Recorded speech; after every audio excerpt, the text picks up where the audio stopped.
صبیحہ اصغر صاحبہ کا سوال ہے اگلا. میرے پاس 1998 تک نصاب کے مطابق سونا چاندی تھا، پھر فلیٹ خریدنے کے لیے تمام زیورات بیچ دیے. اب میں اس زیور کی زکوٰۃ دینا چاہتی ہوں. میں 1984 میں صاحب نصاب ہوئی تھی، اب مجھے کس ریٹ پر زکوٰۃ دینی ہوگی؟ دیکھیں، کسی بھی نصاب کی جب زکوٰۃ دی جاتی ہے نا، تو اصل میں اسی چیز کو کا 2.5% دینا واجب ہوتا ہے. قیمت تو اس کا ایک متبادل ہے. تو سونے کی زکوٰۃ واجب ہوئی تھی تو اصل جو چیز واجب ہوئی تھی کہ سونے میں سونا ہی دیا جائے، تو پھر اس کی قیمت بھی دی جا سکتی ہے. ٹھیک ہے. تو اب بھی ان پر اصل جو چیز واجب ہے وہ سونے کی زکوٰۃ میں سونا ہی واجب ہے. صحیح ہے. یعنی اتنے تولے سونا.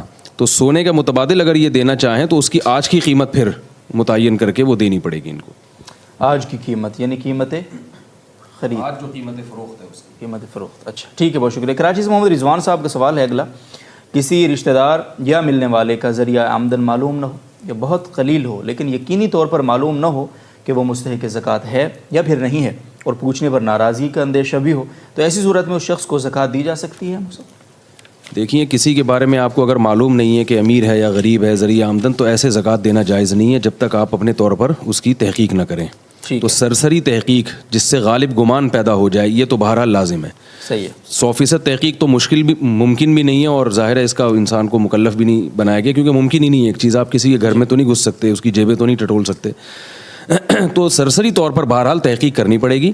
اس کے رشتہ داروں سے پوچھ لیں یا جان پہچان والوں سے پوچھ لیں. اور یعنی تجربے سے کچھ چیزیں ایسی ہیں جو سامنے آتی ہیں، تو اکثر اگر یہ پوچھ لیا جائے باتوں میں کہ آپ کے پاس سونا تو نہیں ہے، آپ کے پاس چاندی تو نہیں ہے، یا جو ہے وہ ویسے ہی بات گپ شپ میں پوچھ لیں آپ کی تنخواہ کتنی ہے، کوئی ایسا تو نہیں پراپرٹی آپ کے پاس، کوئی بحریہ ٹاؤن میں سنا ہے آپ نے، کوئی پلاٹ لیا ہوا ہے، کوئی قسطوں کا سنا ہے، اس طرح کر کے کچھ پوچھ لیا جائے، تو میرا تجربہ یہ ہے کہ اس طرح کے سوالات سے اندازہ ہو جاتا ہے. تو جب غالب گمان ہو گیا کہ یہ غریب ہے تو پھر زکوٰۃ دے دیں، چاہے بعد میں یہ ثابت ہو کہ یہ غریب نہیں تھا تو بھی انشاءاللہ زکوٰۃ ادا ہو جائے گی. لیکن ایسے ہی نہیں پکڑا دینی چاہیے. یہ ایک بہت بڑا المیہ ہے. آج کل لوگ رمضان میں بغیر کسی تحقیق کے، بغیر کسی جستجو کے، جان چھڑانے کے لیے زکوٰۃ دے رہے ہوتے ہیں.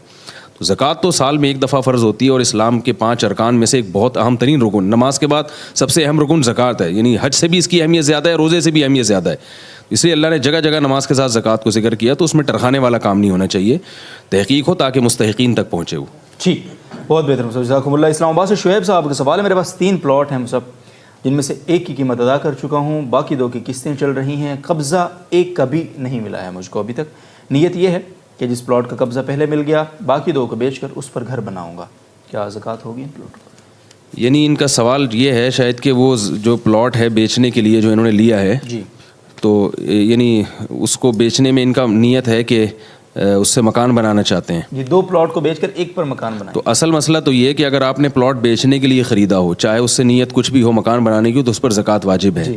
البتہ یہ پلاٹ چونکہ ان کے تصرف اور اختیار میں نہیں آیا، جی، یعنی اگر یہ قبضے سے ان کا مراد ایک قبضہ تو وہ ہوتا ہے کہ آپ جا کے باقاعدہ وہاں پہ آپ کو ہینڈ اوور کر دیا جائے، اور ایک قبضہ یہ کہ آپ کو بیچنے کے اختیارات ہوں، تو یہ بھی قبضہ ہی ہے. تو پلاٹ میں حصی قبضہ ضروری نہیں ہوتا. تو اگر ان کو تصرف کے اختیارات حاصل ہو گئے ہیں تو اس پر زکوٰۃ لازم ہے. لازم ہے. بہت شکریہ. انگلینڈ سے سوال ہے جی آسمہ شیخ صاحبہ کا. پچھلے سال ایک صاحب نے قرض لے کر ایک چھوٹی سی جگہ مکان بنانے کے لیے خریدی تھی. وہ خستہ حال تھے اور انہوں نے زکوٰۃ اور صدقے کا مطالبہ بھی کیا تھا. فی الحال بھی ان کا قرض باقی ہے ابھی. اس بار انہوں نے ایسا کچھ نہیں کہا، تو کیا ان صاحب کو خود سے زکوٰۃ یا صدقہ دے سکتے ہیں؟ وہ بچوں کو قرآن پاک پڑھاتے ہیں. مصعب، یہ مسئلہ ابھی تھوڑی دیر پہلے بیان کیا ہے کہ زکوٰۃ دینے میں کچھ تحقیق کرنے کی ضرورت ہے. ٹھیک ہے. تو یہ ضروری نہیں کہ جو پچھلے سال زکوٰۃ کا مستحق ہو وہ اس سال بھی زکوٰۃ کا مستحق ہے، تو یہ ضروری نہیں ہے. ایک بات تو یہ ہو گئی. تو دوسری بات یہ ہے کہ زکوٰۃ مانگنے کے مسائل الگ ہیں. آج کل آپ دیکھیں رمضان میں ہر آدمی زکوٰۃ مانگ رہا ہو رہا ہے. تو مانگنے کے لیے شریعت کے اصول الگ ہیں.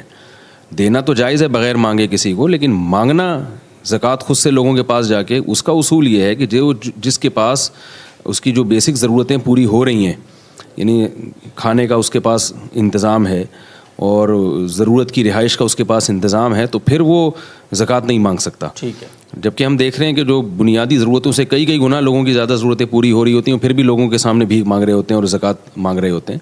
تو نصاب تو دیکھا جائے گا کہ یہ زکوٰۃ کا مستحق ہے یا نہیں ہے، لیکن بعض دفعہ نصاب کا مالک نہیں ہوتا، مستحق ہوتا ہے، پھر بھی اس کے لیے مانگنا صحیح نہیں ہوتا اس کے لیے کسی سے زکوٰۃ جا کے. تو اس میں تھوڑا احتیاط کرنی چاہیے. بہت شکریہ. ملتان سے بزرگ غفاری صاحب کا سوال ہے. زکوٰۃ میں رقم کے بجائے سامان دیا جائے اگر مثلا دیسی گھی، اچار، کریم وغیرہ، تو اس پر جو ٹیکس لگتا ہے اس کا کیا حکم ہے؟ نیز رقم دینا بہتر ہے یا پھر سامان وغیرہ دیں تو زیادہ اچھا ہے؟ نہیں، یہ جو ٹیکس لگتا ہے یہ زکوٰۃ دینے والے ہی کے ذمے ہے، اس کو زکوٰۃ سے مائنس نہیں کیا جا سکتا، منہا نہیں کیا جا سکتا. تو فقیر کے پاس جو چیز جائے گی، جتنی جائے گی وہ سمجھا جائے گا کہ زکوٰۃ، یعنی اگر وہ 40واں حصہ اور 2.5% بنتا ہے تو زکوٰۃ ہوگی، ورنہ نہیں ہوگی. یعنی ٹیکس کی ادائیگی وغیرہ یہ سب اس کے ذمے. دوسری بات یہ ہے کہ زکوٰۃ پیسوں کی شکل میں دینا افضل ہے یا راشن کی شکل میں؟ عام حالات میں تو پیسے دینا بہتر ہے تاکہ وہ اپنی جو بھی ضرورت کی چیز ہو وہ خرید سکے. لیکن بعض دفعہ ایسے ہوتا ہے کہ کسی غریب پر پورا اعتماد نہیں ہوتا. وہ کیا کرتے ہیں، جب آپ ان کو پیسے دے دیے تو وہ گٹکے کھانے کا عادی ہے تو گٹکے میں اڑا دے گا، سگریٹ پینے کا عادی ہے سگریٹ میں اڑا دے گا، بیوی بچوں پہ خرچ نہیں کرتا پھر وہ. تو ایسے شخص جس پر پورا اعتماد نہ ہو تو ان کے گھر میں پھر راشن ڈلوانا چاہیے تاکہ وہ بھی اور اس کے بیوی بچے بھی اپنی بنیادی ضرورتوں کو پورا کر سکیں. تو اس میں گھی بھی آ سکتا ہے، تیل بھی، جو بھی بنیادی ضرورتیں ہیں وہ سب آ سکتی ہیں. بہت بہتر مصعب بھائی. آپ نے ابھی منہا کا لفظ استعمال کیا تو محمد تسلیم اختر صاحب انڈیا سے پوچھتے ہیں منہا کسے کہتے ہیں؟